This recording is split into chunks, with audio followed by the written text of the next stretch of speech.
սահմանափակ ինչներ որ ստանալ երկրորդական աղբյուրներից ես մի քանի այցի շրջանակներում Երևան այցի շրջանակներում նույնպես թույլ է տալիս ինձ գիտակցել առաջընթացը թե ինչպես է ամեն ինչ ընթանում տարածաշրջանում այժմ ես հուսով եմ որ այս մի այցը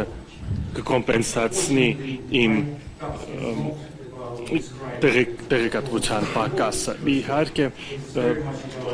իմ հոդվածը չի նկարագրում գործընթացները Կովկասում այն ավելի շատ նկարագրում է ռուսական քաղաքականությունը ռուսական մոտեցումը տարածաշրջանում եւ այդ պատճառով այո ես ուսումնասիրում եմ ռուսական քաղաքականությունը շատ մոտիկից արդեն երկար տարիներ եւ վերջին 3 տարվա ընթացքում իմ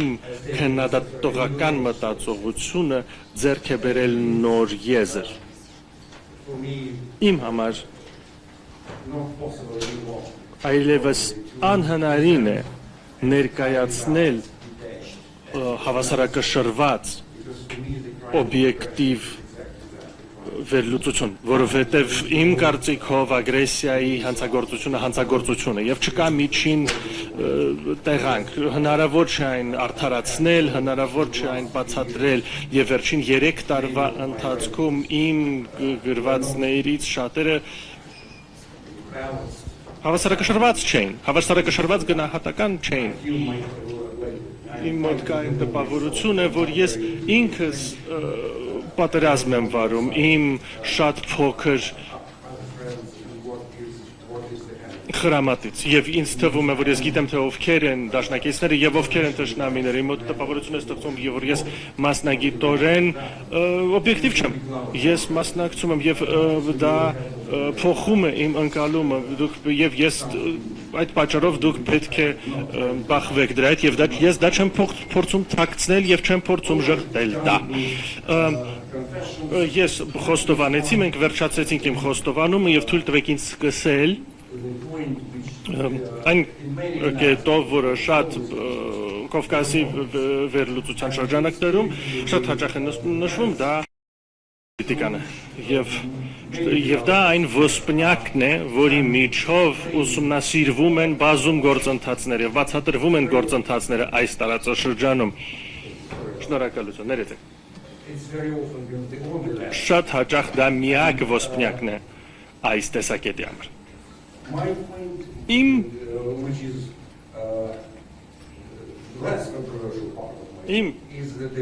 ավելի քիչ ոչ միանշանակ, ավելի միանշանակ մոտեցումը իհարկե գեոպոլիտիկան կայուն է, աշխարհագրությունը մնում է կայուն, այն քիչ կայուն մնացող բաներից է, բայց Կովկասը ցույց է տալիս մեզ, թե ինչքան իրականում աշխարհագրությունը կարող է փոխվել, ինչքան արագ է փոխվում ուժերի հավասարակշռությունը, թե ինչպես է դա, ինչքան արագ կարող են փոխվել երկրաքաղաքական, աշխարհաքաղաքական, միգրացիայի հոսքերը եւ առևտրի հիմնական ուղիները, թե ինչքան փոփոխելի են նրանք եւ ինքն իրանով դա շատ հետաքրքիր որակ է, բայց դա ոչ միանշանակ չի, ինչը ոչ միանշանակ է իմ աշխարհաքաղաքական պրոֆիլի շրջանակներում Կովկասի համար վերջին 10 տարվա ընթացքում աշխարհաքաղաքական պրոֆիլը նվազում է շատ մասնագետների հետ չէին համաձայնի ես կարծում եմ որ հիմնական գործոնը որը նպաստում է Կովկասի աշխարհաքաղաքական պրոֆիլի պակասմանը դա ավելի ցածր մասնակցությունն է հիմնական խոշոր դերակատարների կողմից շատ հաճախ դա նկարագրվում է որպես հիմնական բեկման կետ Ռուսաստանը, Չինաստանը, Թուրքիան, Արևմուտքը բերվում են որպես նրանք բախվում են եւ փորձում են տարածել նրանց ազդեցությունը այս տարածաշրջանի վրա մրցակցելով իրար հետ եւ բայց մոտիկից ուսումնասիրելով այն ինչ տեղի ունենում մենք տեսնում ենք որ այս բոլոր արտաքին գործականները միգուցե Թուրքիայի բացառությամբ ավելի ու ավելի քիչ հետաքրքրություն են ցույց տալիս Կովկասի նկատմամբ, այլևս ավելի քիչ են ընկալում այն որպես մարտադաշտ, նրանց շեղվում է նրանց ուշադրությունը բազում պատճառներով եւ դա ոչ միայն աշխարհակահաղականության պատճառով է, բայց նաեւ ոչ միայն ուժի հավասարակշռության պատճառով է, դա կարելի է անվանել աշխարհատնտեսություն, որը շատ կապակցված թեմա է, վերջերս թեման էր կասպիական խաղը, կասպիական ծովի խաղը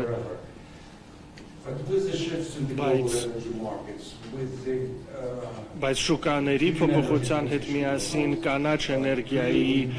փոխարման հետ ընթացքում կասպիական նավթի հոսքը մնում է այդտեղ, այն չի կորել, բայց դրա շուրջը մրցակցությունը շատ քիչ է, այդ ռազմավարությունը խոշոր խաղացողների ռազմավարությունը ցույց է տալիս, որ թվում է թե Սև ծովի թատրոնը ավելի շատ միջին արևելքի թատրոն է, իսկ կասպիական թատրոնը իհարկե նույնպես դառնում է միջին արևելքի թատրոն, բայց եւ նրանք այդտեղ են, դա հնարավոր չէ հերքել, բայց ասածս ինչ է այս թատրոնների մեջ մրցակցությունը իրար հետ չի բախվում, մրցակցություն տեղի չի ունենում, այն ինչ տեղի ունենում Կասպիական թատրոնում եւ Ռուսաստանը որպես դերակատար այդտեղ այն զարգացումները, որոնք տեղի ունենում Ռուսաստանի եւ Իրանի միջեւ, դրանք չեն կպնում Կովկասին։ Այն ինչ տեղի ունենում Սև ծովի թատրոնում, որը դա խոշոր թեմա է ռուս-ուկրաինական պատերազմի շրջանակներում, այո, այդտեղ կան շատ անսպասելի զարգացումներ, բայց դրանք չեն ներառում Կովկասը անուղղակիորեն։ Այսինքն այս ամեն ինչի շրջանակներում, այս աշխարհակահաղական չափումների շրջանակներում Կովկասի ներկայությունը սկսում է կորել եւ լավագույն օրինակը դա ԱՄՆ-ի ընթացիկ իրավիճակն է, որը այնքան շատ սպասելիքներ կան ադմինիստրացիայի փոփոխության շրջանակներում համատեքստում թվում է թե որ նոր համատեքստ է գալու որ նոր հրահանգներ, նոր ուղերձներ, նոր սիգնալներ, նոր ազդեցություններ, բայց այն թե ինչ ես զգում այս պահի դրությամբ, այս օրերին Կովկասը Վաշինգտոնում մտավոր քարտեզի վրա չի գտնվում։ Ամեն հնարավոր եւ անհնարին ուղղության մեջ Կովկասը չի հաշվի առնվում եւ տպավորություն է ստեղծվում, որ դա ինչ-որ մի բան է, որը չի փոխվելու աշխարհակահաղական Կովկասի աշխարհակահաղական կարևորության կորուստը այդ անխուսափելիորեն ցույց է տալիս այս տարածաշրջանի կարևորությունը խոշոր ուժերի աչքերում եւ դրա ակնարկն նաեւ այն է, որ փորձագետների վերլուծության մեջ լարման անկում։ Ես մի քանի տարի է, որ Կովկասում եւ ես ուսումնասիրում եմ գրականությունը եւ այս իմ հոդվածի սևագիրը դուք տեսնում եք 1 մետր երկարությամբ աղբյուրների ցանկ, որ կարող 2 մետր երկարություն ունենար, բայց իմ ընկերների շնորհիվ այս փոքրացրեցի, բայց իհարկե դա կարևորությունը, Կովկասի կարևորությունը պակասում է, բայց փորձագետների վերլուծության ծավալը չափազանց մեծ է, այն մնում է չափազանց մեծ, շարունակում է մնալ, շարունակում է ընթանալ եւ մենք տեսնում ենք այս խաչմերուկի վերլուծության կարևորությունը եւ դա որպես վերլուծության աղբյուր ես մի բանի հետ մենք շատ տարաձայնություններ ենք լսելու այս համաժողովի ընթացքում այդ հարցերի շուրջ հենց այդ պատճառով ես պրովոկատիվ արտահայտություններ եմ տալիս, որովհետև ես դրանք սիրում եմ ավելի շատ քան լուծումներ։ Առաջ անցնելով ես փորձում եմ դիտարկել, թե ինչպես Ռուսաստանի քաղաքականությունը Կովկասում փոփոխվել է վերջին 10-ից 12, միգուցե 15 տարվա ընթացքում եւ ինչ մենք կարող ենք տեսնել այս պահին Մոսկվայում։ Դա այն է, իհարկե փորձագետների վերլուծության պակաս չկա արևմտքում, բայց Կովկասը ներկա է քննարկումներում, ներկա է մնում եւ գործողությունների շրջանակներում չպակասում եւ մենք տեսնում ենք, որ Ռուսաստանի կառավարության համար օրինակ կենտրոնական Ասիան պատերազմի պատճառով նաև ավելի լուրջ կարևորություն է ձեռք բերել, դա այն գտնվում է տարածաշրջանում, որտեղ նախագահ Պուտինը շարունակում է ճամփորդել եւ վերջին մի քանի տարվա ընթացքում ինքը արել է մի քանի այց կենտրոնական Ասիայի ավելի հաճախ, քան իր կառավարման տարիների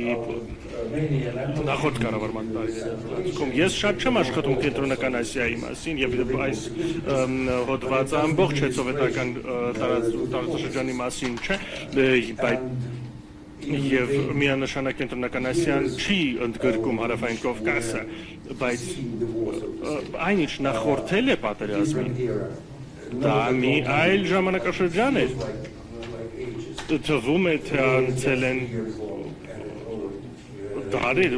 տասնամյակներ, պատերազմը նոր է սկսվել, բայց տպավորություն կա, որ մի տասնամյակ է անցել արդեն։ Ես չեմ խորանալու ես չեմ ուզում պատմական հնարավորությամբ զբաղվել, բայց ես ուզում եմ մի բան ասել։ Այս պատերազմի համատեքստից մի քիչ դուրս։ Սկզբում համաճարակներ եւ Ռուսաստանի սկզբունքն այն էր, որ դա Ռուսաստանի միջազգային ներգրավվածության ուժեղացման հնարավորություն էր, որ ինքը զարգացնի իր փափուկ ուժը այս սպառնալիքի շրջանակներում, բայց նրանք բաց թողեցին այդ հնարավորությունը ամբողջությամբ։ Ռուսաստանում նրանք շատ վատ աշխատեցին այդ թեմայի հետ եւ Ռուսաստանի դերը ուժեղացումը հետսովետական տարածաշրջանում Ռուսաստանի դերը ուժեղացնելու հնարավորությունը բաց է թողնվել։ Իմ երկրորդ կետն այն է, որ այդ ժամանակաշրջանում, որը նախորդել է Ուկրաինայում պատերազմ, մի միտում սկսեց հայտնվել, իհարկե այն թաքնված էր բազում շերտերի տակ, քաղաքական կամուֆլաժի շերտերի տակ, բայց դանդաղորեն Ռուսաստանը նահանջում էր Թուրքիայի ճնշման տակ։ Իմ գործընկերները ավելի շատ կխոսան դրա մասին, բայց ես ուղղակի ուզում եի նշել, որ այս միտումը սկսվել է Լիվիայում 2019 թվականին, երբ Թուրքիան կանգնեցրեց իր հարձակումը Վագների խումբը կանգնեցրեց իր հարձակումը Տրիպոլիում եւ Էրդողանի բանակցությունները Սիրիայում հրադադարի մասին նշանակում էին, որ Իդլիբը հասանելի չէ ոչ Ռուսաստանին եւ Ասադի ռեժիմը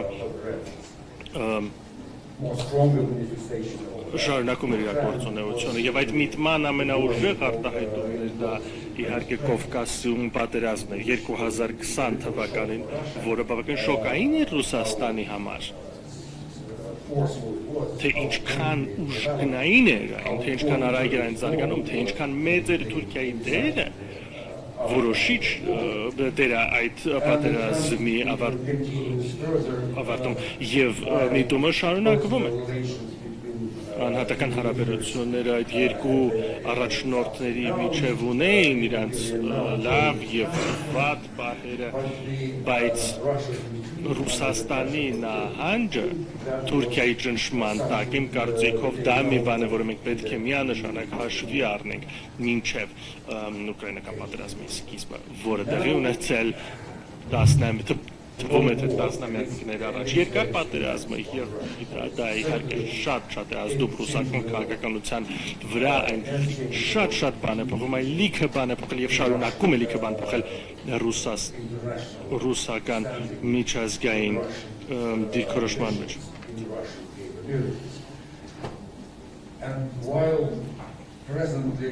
Եվ վերջին տարվա ընթացքում պատերազմը թվում է թե մնում է ստատիկ քաղաքական ճակատամարտները դրա շուրջ մնում են շատ բարձր, շատ ուժգնային նրանք շատ արագ փոխվում են եւ նրանք վերլուծությունները շատ տարբեր են պատերազմի սկզբում դա շոկային էր թվում է թե տեղի ունեցողը անհնարին է վերջին Ես մինչև վերջին օրը չի հավատում, որ Պուտինը կարող է այդ սխալը գործել։ Չնայած որ դրա բոլոր փաստարկները կային։ Եվս մեկ անգամ ասեմ, որ դա իմ թերացումներից էր։ Առաջին պատերազմի շոկը, որը շոկային էր ոչ միայն հետխորհրդային տարածքի համար եւ Ուկրաինայի համար առաջին հերթին, բայց ողջ միջազգային աշխարհակարգի համար եւ մենք տեսանք առաջին իսկ արձագանքը ՄԱԿ-ի գենասամբլեայի եւ մենք տեսանք թե ինչպես ուժգնորեն դապարտվեց ագրեսիան սկզբնական շոկը կայանում էր նրանում, որ Ռուսաստանը ի վերջո իրագործեց գերակշռող ուժ, Ռուսաստանը, որը ռազմական գերուժ է եւ հանկարծ այդ մյութոսը իջիկ դարձավ մի քանի ամիս հետո, երբ մենք տեսանք, որ վայրագությունների եւ բռնության ընթացքը ինչ որ պահին բեկվեց, մենք հասկացանք, որ դա Այն պահն էր, երբ կովկասյան պետությունները հասկացան, որ պատերազմը ինքնին իսկ նոր հնարավորություններ է եւ Ռուսաստանը կարող է երկար ժամանակով այդ պատերազմը վարել եւ այն կարող է նաեւ իր ուժը տարածել Եվ Ռուսաստանի հնարավորությունը այդ իր ուժը տարածելու կովկասյան տարածաշրջանի վրա էապես նվազել է։ Ի վերջո դա բերեց նաև մատակարարման ցանցերի փոփոխությանը դեպի Ռուսաստան սանկցիաների պատժամիջոցների պատճառով որոշ սանկցիաներ օրինակ ընձեռնեցին հիանալի տնտեսական հնարավորություններ որոշ հետխորհրդային հանրապետությունների համար Կիրգիզիան էապես շահեց, բայց նաև մենք տեսանք, որ Կովկասում հանկարծ որոշ ապրանքատեսակների կամ կարելի ասել գրեթե ամեն ինչի մասով աճեց, սկսած տեխնոլոգիաներից վերջացրած ինչ-որ պահեստամասերով եւ որոշ առևտրային ճանապարհներ Մոսկվայի համար ուղղակի փակվեցին, որոշ երկարամյա համագործակցության օրինակներ պարզապես իջիկ դարձան եւ կովկասյան պետություններից որոշները շահեցին այդ Ռուսաստանի հանդեպ սանկցիաներից բայց իհարկե մեղադրել ոչ ոքի չի կարելի այդ առևտրի հնարավորությունները պարզապես հնարավոր չէր բաց թողնել բացի այդ մենք տեսանք որ ազդեցություն գործեց Ռուսաստանից էմիգրացիայի նոր ալիքը Գիտեք, միգրացիան միշտ բերում է խնդիրների, բայց նմանատիպ միգրացիան նաև բերում է իր հետ որոշ առավելություններ, որովհետև Ռուսաստանից դուրս եկան առավել կրթված, առավել հմուտ մարդիկ, որոնք վերադասավորեցին իրենց գործնական կապերը եւ վերսկսեցին նոր կյանք այլ երկրներում, շատերը իրենցից բնակվեցին Վրաստանում եւ ասեմ դες որ ես մի քանի ժամ եմ, բայց արդեն ռուսերեն եմ շատ լսել եւ ռուսալեզուներին եմ շատ լսել։ Բացի այդ մեծ ազդեցություն գործեց նաև այսպես կոչված մանևրելու նոր ազատությունը։ Եվ հնարավորությունը տարբեր ուղղություններով զարգանալ Կովկասյան 3 հանրապետությունների համար շահեց առավելապես ես կարծում եմ այդ իրավիճակում Ադրբեջանը իր համար դա հնարավորություններ վերջնական լուծումը տալ Լեռնային Ղարաբաղի խնդրին եւ դուրս մղելու ռուս խաղաղապահներին այդ տարածաշրջանից առանց մեծ առարկումների դա մի նշան էր եւս մեկ նշան էր վերջերս տեղի ունեցած Ռուսաստանի եւ Ադրբեջանի մեջ բարձր ինտենսիվություն ունեցող քաղաքական վեճը, որը կապված էր այն ինքնաթիռի հետ, որին խոցեցին ռուսական հրետանավորները եւ այն քենը, որ Ալիևը քշեց Մոսկվայի հանդեպ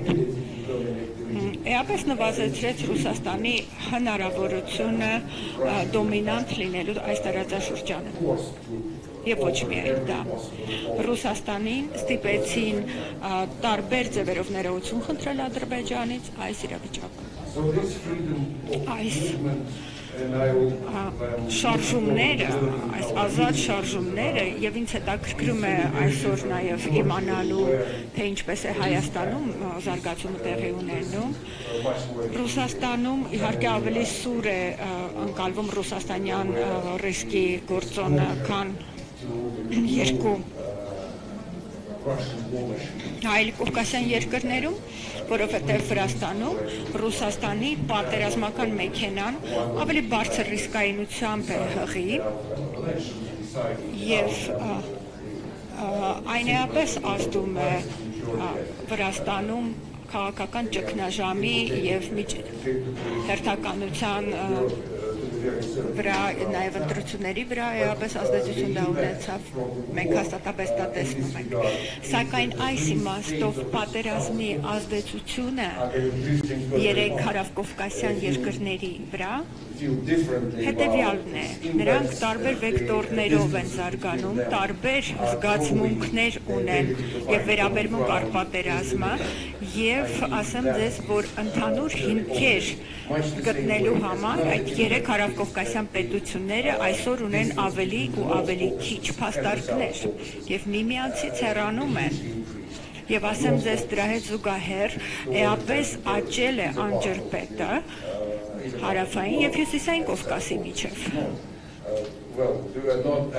եւ ասեմ ձեզ որ այդքան էլ շատ հարվածներ չենք տեսնում իհարկե հյուսիսային Կովկասի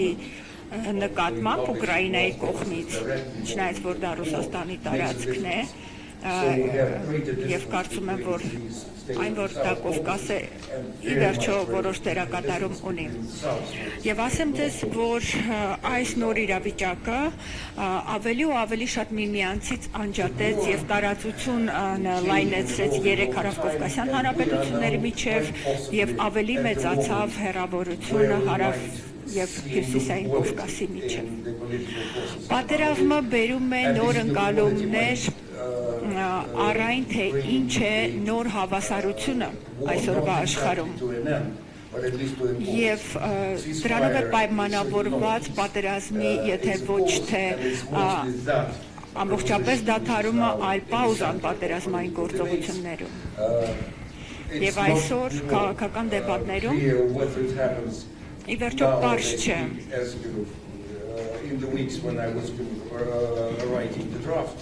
եւ ասեմ ձեզ որ երբ ես գրում էի իմ բանախոսությունը այս կոնֆերանսի համար այդ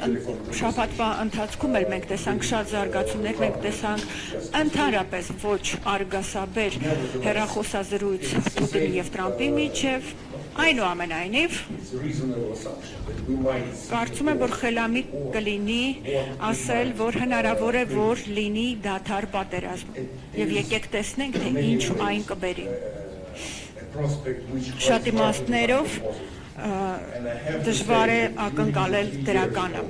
եւ կարող ենք ասել որ 3 տարվա պատերազմի ընթացքում իմ ինստիտուտը եւ շատ այլ մտավոր կենտրոններ երկար են մտածել, վերլուծել եւ փորձել ինչ որ ձև պատկերացնել այն ճարտարապետությունը, որը կլինի հետ պատերազմյան շրջանում։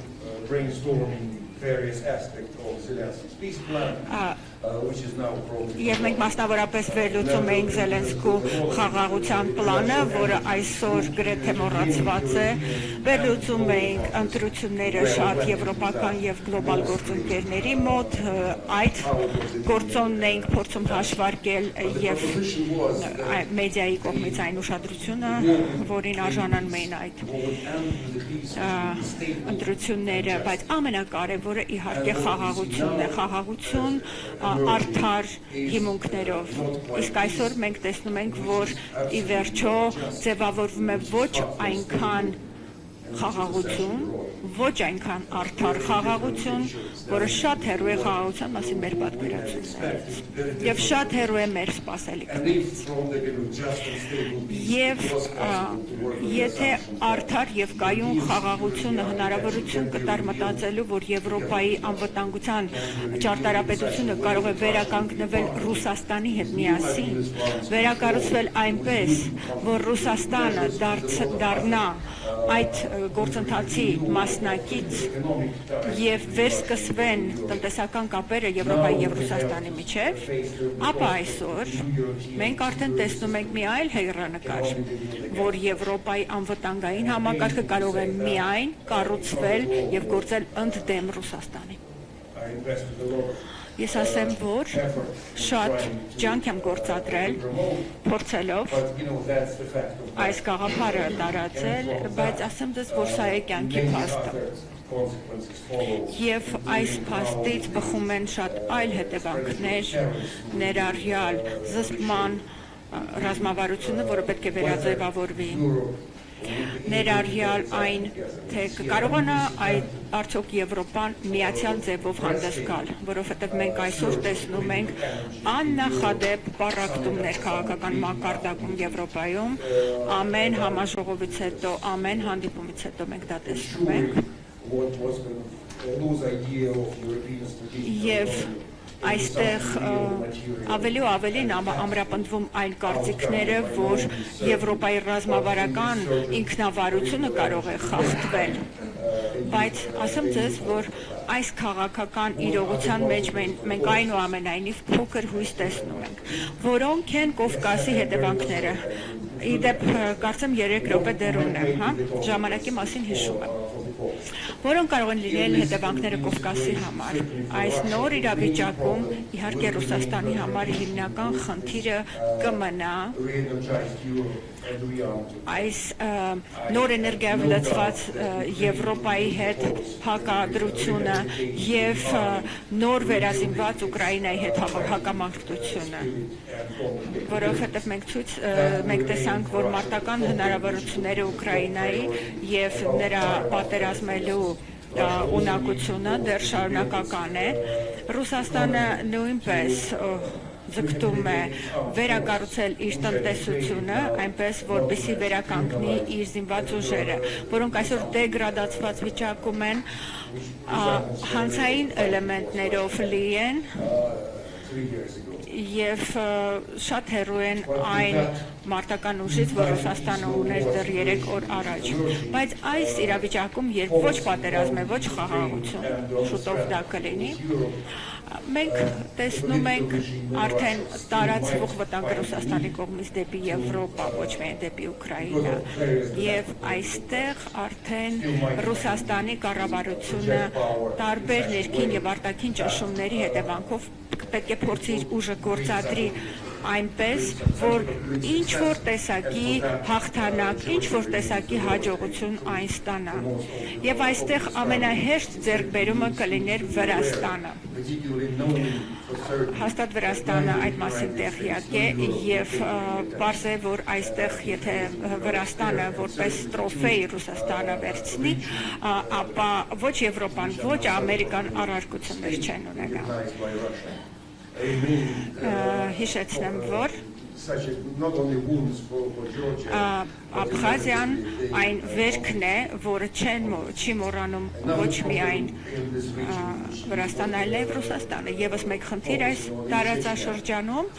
որտեղ պետք է սևեռենք մեր ուշադրությունը, դա Չեչնյան է, որտեղ Ռամզան Կադիրովը ակնհայտ պատերազմի շահառու է, նա էապես ուժեղացրել է իր ռազմական կարողությունները եւ իր զորքերը, ինչպես գիտենք, ունեցել են մարտական փորձ առանց էական կորուստների եւ դա թույլ է տվել Չեչնիային եւ իր ղեկավարին կառուցել իր նոր վստահությունը, բայց դա նշանակում է նաեւ, որ Չեչնիան նոր կարողություններ է աճեցրել, որ կցանկանա ինչ որտեղ կիրառել։ Դա ել է որոշակի ռիսկ Չեչնիայի մասով։ Իմ վերջին նկատառումներից մեկը շատ իրարամերժ նկատառում է, այն վերաբերում է Ռուսաստանի իմպերիալիզմի եւ կոլոնիալիզմի մասին նարատիվին, որը իհարկե աճող կարևորություն է ունենում ուկրաինական պատերազմում եւ այն, որ Ռուսաստանը այսօր կառուցում է իր քաղաքականությունը իմպերիալիստական էքսպանսիայի հիմունքների վրա, բոլորը այսօր ընդունում են որպես աքսիոմա։ Ես չեմ կարծում, որ մենք այս նարատիվ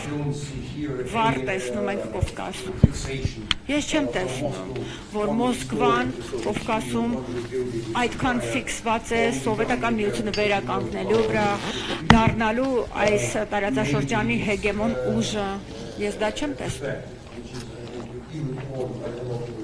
Եվ միգուցե այստեղ շատ ձևավորվում է դեպության հիման։ Փորձեմ ավելի ու ավելի շատ արծարծել իմ վերջին ինչ ուզում եմ ասել այս պրեզենտացիայի մեջ դերակատարումն է իր անձնական վերաբերմունքը հարավկովկասյան տարածաշրջանին, իր վերաբերմունքը առայն թե ինչպես կավարտվի Ուկրաինայի պատերազմը եւ ինչ կլինի հետո։ Առաջին խոսնակը մեզ ցույց տվեց ժամանակի մեջ տեղավորվելու փայլուն ունակությունը եւ կարծում եմ, որ ես էլ ժամանակը սպառեցի, ուստի շնորհակալ եմ ձեր ուշադրության համար, չչարաշահեմ ժամանակը։